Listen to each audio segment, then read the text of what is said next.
একটা দেবো বলেই এনেছিলাম। নন্দিতা দি ওদিকে দানাগুলোকে আলাদা আলাদা করে নিচ্ছে প্যাকেটে, আর আমি এদিকে চারা গাছ সংগ্রহ করছি। এগুলো ছোট ছোট বাদাম গাছের চারা।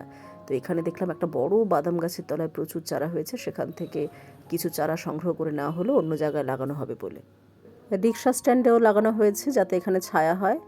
আর এই যে একটা মরা গাছ, এই গাছটার গোড়াতেও দেওয়া হয়েছে, কারণ গাছটা মরে গেছে, তো এই জায়গায় নতুন করে আবার বৃক্ষ জাতীয় গাছ হলে ছায়া হবে। বলাকার পুকুর পাড়ের পর এবার আমরা বিবেকানন্দ পল্লীর পুকুর পাড়ে এসেছি।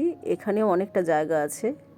নন্দিতাদি যেখানে গাছ লাগাচ্ছে সেখানে একটা করে ওই লাঠি পুঁতে দিয়ে চিহ্ন রেখে দিচ্ছে, যাতে পরের বার যখন গাছগুলো দেখতে আসবে তখন সহজে খুঁজে পায়। আর এখানে একটা গাছকে রীতিমতো ঝোপঝাড়ের থেকে বাঁচানো হয়েছে। একটা জারুল গাছ এই বেড়ার মধ্যে পুরো ঝোপঝাড়ে আটকে ছিল, সেটাকে নন্দিতাদি ঝোপঝাড় পরিষ্কার করে কোনো ক্রমে বের করেছে। এই দেখো জারুল গাছটা।